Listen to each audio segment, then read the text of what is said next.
ayudas. Hola muchachos, bienvenidos a esta nueva videoclase. El día de hoy vamos a estudiar este tema de física, la fuerza de rozamiento o también llamada la fuerza de fricción. ¿De qué se trata este fenómeno del rozamiento? Porque es un fenómeno físico, o el fenómeno de la fricción. El rozamiento es un fenómeno físico que ocurre cuando dos objetos que están en contacto mecánico intentan el uno moverse respecto al otro. Cuando se dice que dos objetos están en contacto directo o en contacto mecánico, es como estos dos objetos. Imagínense ustedes dos objetos, el objeto 1 y el objeto 2, ¿ya? El contacto mecánico significa que están tocándose los dos objetos. Y mientras están tocándose, el un objeto intenta moverse, por ejemplo, hacia allá, y el otro objeto intenta moverse hacia el otro lado, por ejemplo. Es decir, cuando hay una intención de movimiento del un objeto con respecto al otro, ocurre el fenómeno físico del rozamiento que se da en esta parte de aquí donde existe las superficies en contacto. Eso es entonces el rozamiento. Ahora, hay que mencionar que qué es lo que ocurre en las superficies que están en contacto. Es un fenómeno bastante complejo si queremos entenderlo a profundidad, porque ocurre ahí, por ejemplo, el calentamiento. Las superficies se calientan y nosotros podemos entender eso de manera vivencial. Por ejemplo, cuando cogemos las dos manos, sentimos la temperatura de las manos y al hacer este movimiento, presionando, vemos inmediatamente que hay una subida de temperatura. También ocurre otro fenómeno, vamos a ir detallando los fenómenos principales que ocurren en el rozamiento. Hay un incremento de temperatura, ¿sí? Hay una transferencia de carga eléctrica. ¿Eso qué quiere decir? Que los objetos se cargan eléctricamente, hay una transferencia de electrones del un objeto al otro y del otro objeto al uno, que lo suele dejar dependiendo, ¿no es cierto?, del tipo de objetos. Por ejemplo, si esto es vidrio, lo otro es lana, por ejemplo, entonces ocurre una transferencia en mayor intensidad del un objeto al otro, y el uno objeto queda cargado eléctricamente con respecto al otro al separarlos después de hacer el rozamiento. Y hay una también transferencia de masa. ¿Qué significa esto? Es un fenómeno inevitable cuando dos objetos están en contacto. Significa que ciertos pedazos, partículas muy pequeñas del un objeto pasan al otro objeto y del otro objeto pasan al un objeto. Bueno, y también pueden darse mayor cantidad de fenómenos, pero los tres principales son los que hemos mencionado: incremento de temperatura, fenómenos eléctricos por transferencia de carga, y también las transferencias de masa. Como otro de los fenómenos, también hay cambios estructurales, es decir, que las superficies en contacto podrían cambiar químicamente su estructura molecular. Bueno, esto es en términos generales el fenómeno del rozamiento. Como ustedes ven, es un fenómeno bastante complicado. Si queremos revisar a profundidad estos temas de aquí, entonces necesitaremos muchos elementos teóricos y matemáticos. Pero lo que vamos a hacer no es profundizar en estos elementos, sino describir cómo se comporta el rozamiento en términos macroscópicos. Eso significa de lo que yo veo. Ya, entonces, para mostrar esto, para explicar, vamos a suponer lo siguiente. Imaginen que tenemos una mesa, por ejemplo, hecha de madera, podría ser, ¿no es cierto? La superficie que está aquí en color azul que estoy dibujando, ¿sí?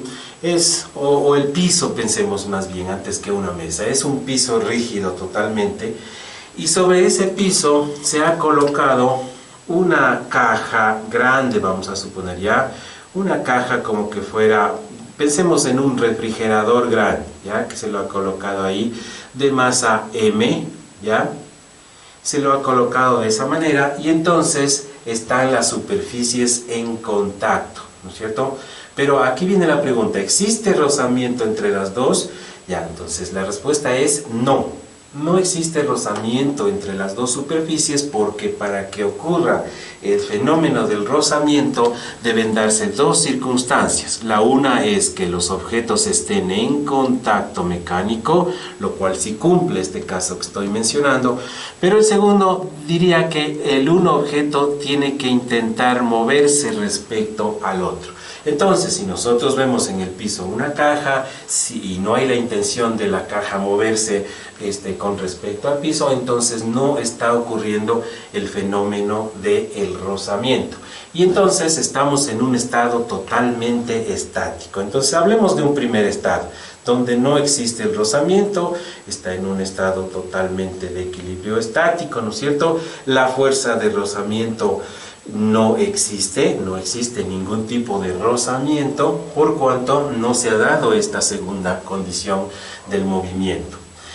Ya, pero vamos a pensar en lo siguiente, fíjense, vamos a pensar, a imaginarnos que hacemos una visión microscópica de lo que está pasando entre las dos superficies, la de la caja y la del piso, para entender de qué se trata. Entonces, si viéramos muy ampliado en un microscopio esa situación de ahí, veríamos una cosa de este estilo. Le voy a ampliar aquí de esta manera, ¿ya?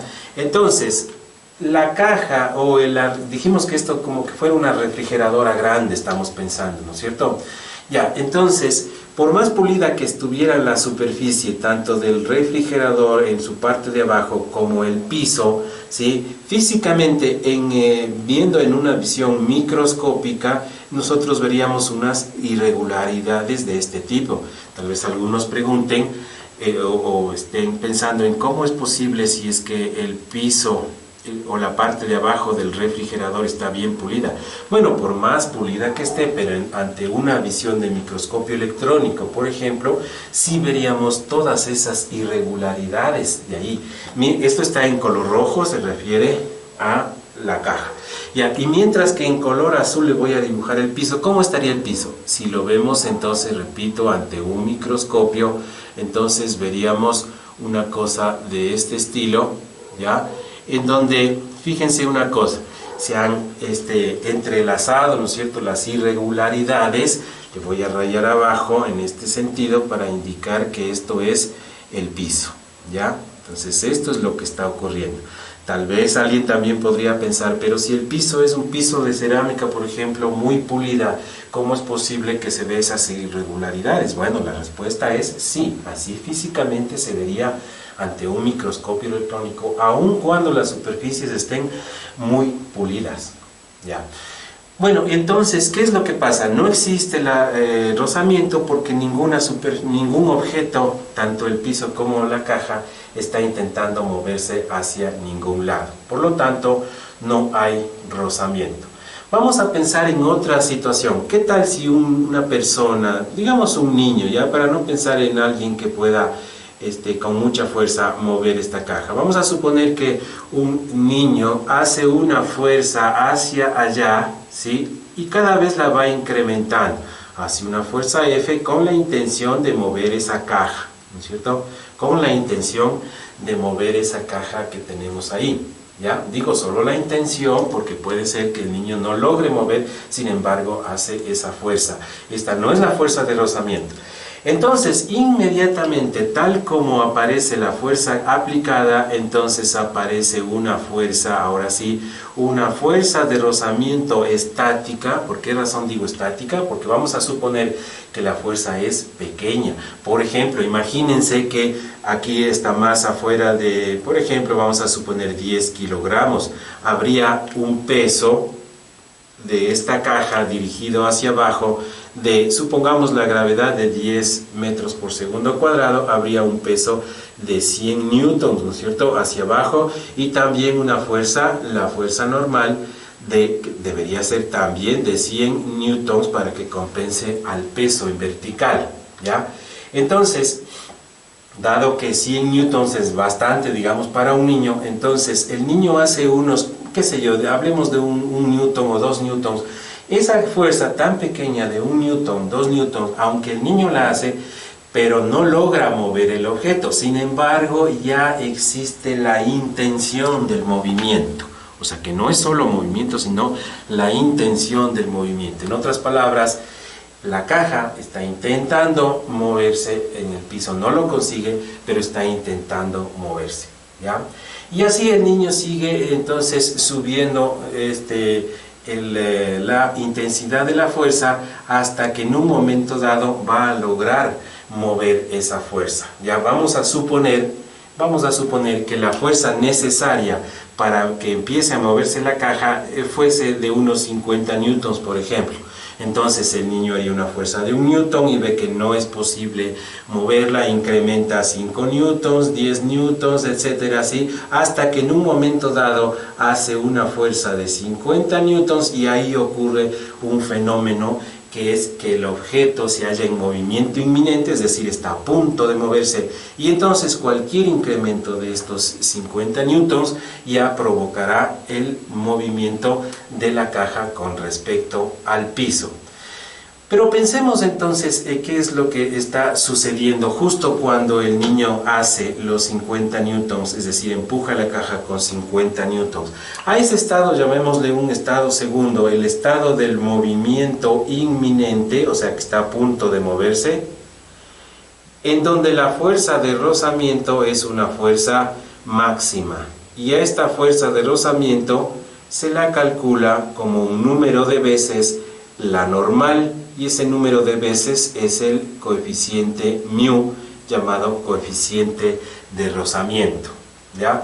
Por ejemplo, fíjense una cosa, μ, vamos a suponer que μ está caracterizado por el tipo de superficies, pero por ejemplo, entre el caucho con la madera, por ejemplo, podría ser un μ igual a 0,5, por ejemplo, ¿ya? Eso significa entonces que la fuerza de rozamiento debe ser la mitad de veces la normal, siendo la normal igual a 100, entonces la mitad de veces es 50, o sea que esos 50 newtons sería la fuerza mínima que es necesario hacerse sobre la caja para empezar a producir el movimiento, ¿ya? Entonces repito, esta es una fuerza de rozamiento estática máxima, por cierto, es una fuerza de rozamiento estática, significa que todavía no le mueve, está a punto de moverle, pero no le mueve. Y aquí tenemos una fuerza de rozamiento estática también, pongámosle un subíndice E también para indicar que ese coeficiente de rozamiento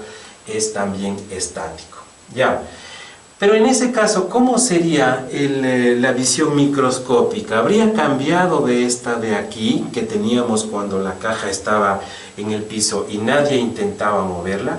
Veamos entonces cómo sería una visión microscópica del asunto cuando el objeto se encuentra en movimiento inminente, es decir, se ha ejecutado su fuerza de rozamiento máxima, estática, ¿no es cierto?, dada por un número de veces multiplicado por la normal. Bueno, entonces sucede de la siguiente manera. Miren, la caja se encuentra con las irregularidades que habíamos mencionado al comienzo, ¿no es cierto? Pero hay algo que sí ha ocurrido que es distinto a lo de antes, ¿ya? Si es que la caja está intentando moverse hacia la derecha, entonces ocurre algo como esto que voy a dibujar en este instante. Miren. Ya, pareciera que las cosas no han cambiado, ¿sí? Pareciera, pero si es que ustedes son muy observadores, sí verificarían algunos cambios. Arriba tenemos la caja y abajo tendríamos el piso en color azul. Ya, ¿qué es lo que habría cambiado? Entonces, miren, lo primero que me doy cuenta es que este espacio intersticial en color blanco, ¿no es cierto?, acá se ha incrementado. Es decir, es como que la caja se hubiese levantado, porque está a punto de moverse hacia la derecha. Y claro, en términos físicos sí existe un pequeño inicial fenómeno de levantamiento, muy pequeño, claro, no es visible, o sea, no es que yo empujo una caja y visiblemente veo que la caja se levanta antes de moverse. Sí, pero en términos microscópicos, quizá en el orden de 1/1000ª de milímetro, se separarían las dos superficies hasta antes de moverse y luego otra vez se asentarían ya cuando ocurre el movimiento. Ya, ¿y por qué tenemos nosotros que están casi punta con punta? Fíjense cómo está ahí las irregularidades. Es porque como está a punto ya de vencerse, eso significa que estas puntas están en su punto de quiebre o de fractura. Le voy a poner aquí, miren, pongámosle con una línea segmentada que indica que esas puntas han llegado a su límite de fractura. En otras palabras, están a punto de romperse, están ya sentidas, como se suele decir, ¿ya? De hecho, en las prácticas que se hacen de resistencia de materiales, cuando a un objeto se lo somete a un esfuerzo, por ejemplo, de flexión, ¿no es cierto? Entonces, en un momento dado se estremece la estructura, es decir, si ponemos, por ejemplo, aquí un micrófono piezoeléctrico, entonces existe un ruido, un crack de la fractura de esas puntas. Es decir, que las puntas no es que se rompen aquí en ese estado, no, quedan ahí mismo, pero están ya fracturadas. Entonces, si digo, ponemos aquí un micrófono, podemos sentir una señal grande, ¿no es cierto?, de sonido que indica que esas puntas están ya fracturadas, están punta con punta y están a punto de romperse. ¿Ya? Esto es lo que ocurre en el movimiento inminente cuando la fuerza de rozamiento es máxima y nosotros hemos puesto como ejemplo que el rozamiento fuese la mitad de la normal, o sea 0,5 N, y esta fuerza ha sido de 50 newtons. Entonces, justo al llegar a 50 newtons, digo al llegar, porque suponemos que el niño va haciendo una fuerza cada vez más grande, a ver si le mueve, y al llegar a 50 newtons entonces ocurre esta transición del movimiento inminente y entonces estas puntas están a punto de fracturarse y aquí la fuerza de rozamiento entonces es máxima, digamos que para el ejemplo es de 50 newtons. Ya, pero ¿qué pasa a partir de allí? ¿Qué pasa si el niño sigue ejecutando la fuerza? Entonces llegamos a un tercer estado, el estado dinámico. Eso quiere decir que ya el objeto se mueve, ¿no es cierto? Si es que la fuerza sigue operando, ya no puede pasar ese límite, vamos a suponer que la mantiene, el esfuerzo se mantiene, entonces la caja se irá moviendo hacia la derecha, ¿ya? Pero la situación será distinta. La fuerza de rozamiento ahora ya no es máxima, sino es una fuerza de rozamiento ya que es estable y ya no es estática, es dinámica, o sea que ya el fenómeno del movimiento está operando y la fuerza de rozamiento dinámica es igual también a μ por la normal, pero este μ ya no es un μ estático, sino es un μ dinámico. Y por cierto, ya no mide 0,5, sino que mide algo menos que 0,5, un poco menos, digamos 0,49, fíjense, 0,49, ¿ya? Es algo menor, siempre el rozamiento, el coeficiente de rozamiento estático es menor que el coeficiente de rozamiento dinámico. Y esta es la fórmula, ¿ya? Esta no es fuerza de rozamiento máxima, sino es la fuerza de rozamiento estable, ¿no es cierto?, que es μ dinámico multiplicado por la normal, que siempre es la misma, ¿ya? Pero ahora viene la pregunta, ¿y cómo vemos el fenómeno a nivel microscópico? Miren lo que ha pasado. Cuando nadie tocaba el bloque teníamos esta situación. Cuando el niño ha hecho la fuerza cada vez más grande, miren, por ejemplo, empezó así, la fuerza de rozamiento responde igualito, ¿no? Por el principio de acción y reacción. Si aquí el niño hace 2 newtons, responde el rozamiento con 2 newtons en contra. Si hace 5 newtons, el rozamiento responde. O sea que el rozamiento se va incrementando en la misma medida que se incrementa la fuerza aplicada. Pero al llegar a 50 newtons ocurre un fenómeno interesante, el fenómeno de la fractura de estas irregularidades, que es lo que vemos en la segunda parte. Ya, pero vamos entonces a la tercera parte, ¿cómo se vería ante el microscopio? Vamos a poner aquí una visión de lo que veríamos ante el microscopio, un buen microscopio, por cierto, microscopio electrónico podría ser, ¿no es cierto? Veríamos una circunstancia de este estilo.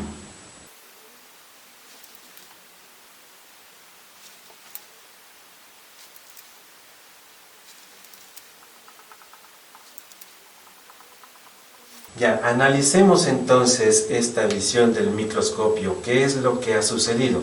Fíjense entonces, cuando hemos llegado a los 50 newtons se ha fracturado y al hacer un pequeño incremento de la fuerza, entonces ya el objeto se empieza a mover, se rompen estas puntas de las irregularidades, tanto las rojas, o sea, de la caja, como las azules, o sea, del piso, y entonces se aplanan las superficies de contacto, ¿no es cierto?, y quedan estos pedazos, si le ven ahí ustedes unos pedazos en rojo y unos pedazos en azul, y esos pedazos sirven para facilitar el movimiento, porque cuando la caja ya se va moviendo mucho tiempo, entonces estos pedazos tienden a hacerse esféricos y facilitar el rozamiento, es decir, es una autolubricación del sistema, ¿no es cierto?, y entonces mejora el movimiento.